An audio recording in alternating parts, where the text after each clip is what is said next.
ચાલો મિત્રો, હું છું સુનિતા મકવાણા. સ્વાગત છે તમારું બધાનું મારી ચેનલમાં. આજે આપણે બનાવવાના છે પીઝા. તો સૌથી પહેલાં આપણે કડાઈ લઈ લીધી છે. એમાં આપણે અડધું પાવડું નાખી દીધું છે તેલ આપણે જરીક અમથું જ નાખવાનું છે. જે આપણે ડુંગળી, ટમેટાં અને મરચાં ત્રણેય વસ્તુ શેડવવાનું છે. ખાલી ધીમા તાપે અને જરીક અમથું તેલ નાખીને. સૌ પ્રથમ આપણે ડુંગળી લઈ લઈશું, કેમ કે થોડીક સેવી તેવી કાચી પાકી છેડવી લેવાની છે. હવે આપણે કેપ્સિકમ નાખી દેવું. મરચાં કેપ્સિકમ જ લેવાના છે.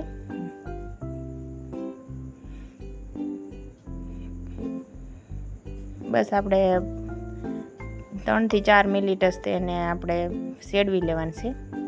બે વસ્તુ આપણે ઘડીક શેડવી લઈ, પછી બે વસ્તુ થોડુંક સડી જાય પછી આપણે એમાં ટમેટાં આપણે ઉમેરી દેવાના છે. જે ટમેટાં છે ને પાણી બહુ છોડે ને, એટલે ટમેટાં આપણે ઉમેરવાના છે. એટલે ટમેટાનો વચ્ચેનો ભાગ છે ને એ આપણે કાઢી લેવાનો છે, નકર વધારે પાણી છોડે ટમેટાં.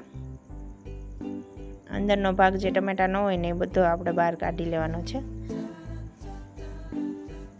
હવે આપણે નાખી દેવું સેજ અમથું મીઠું, બહુ નહીં, સેજ જ તેમ.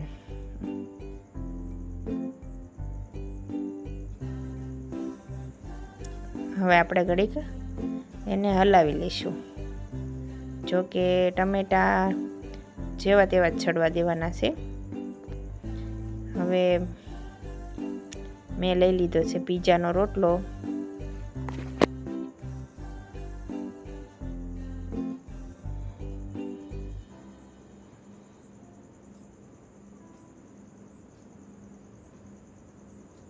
આ મેં લગાવ્યો છે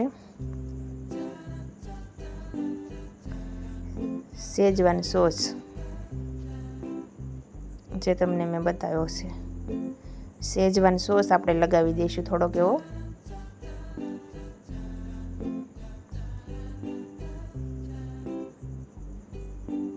હવે મેં લઈ લીધો છે ટમેટા સોસ.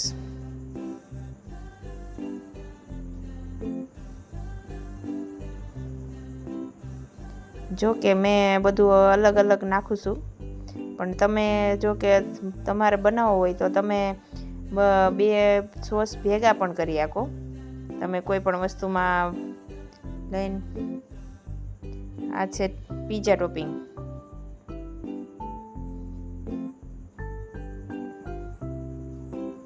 એ પણ સેજ નાખીશ. બધી વસ્તુ હરખુંથી લગાવી લો આપણે.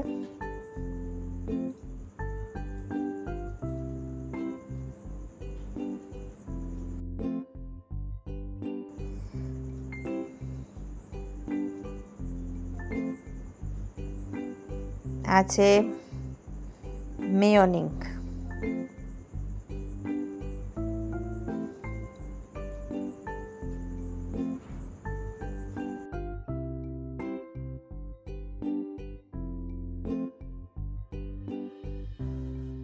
તમે જો કે શેઝવાન સોસ અને ટમેટા સોસ બે વસ્તુ વાપરો તોય હાલે.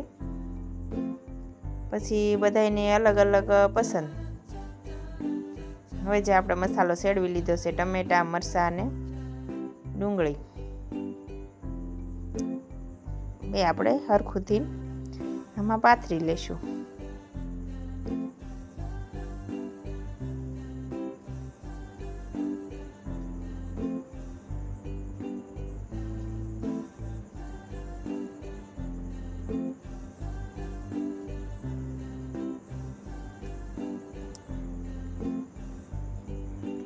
જો તમે ઘરે બનાવશો તો તમને હેલા પણ પડશે અને તમને ખાવામાં પણ મજા આવશે.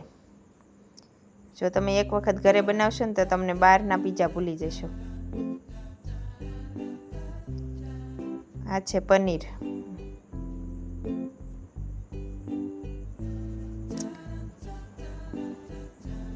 પનીર આપણે સરખુંથી આખા પીઝામાં લગાવી દઈશું. અમે ખમણીથી ખમણી લીધું છે.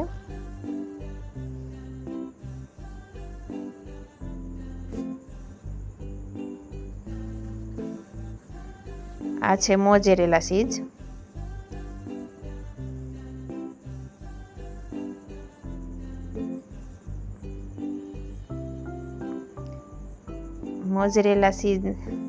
મોઝરેલા ચીઝ મેં પાથરી લીધું છે.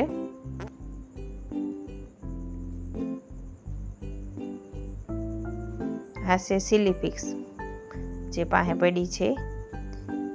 હવે એને તમે પીઝા સડી જાય પછી પણ તમે માથે ઉમેરી શકો, અને તમે પહેલાં પણ અત્યારે તમારે જો પહેલાં ચીલી ફ્લેક્સ નાખી દેવું હોય તોય તમે નાખી શકો.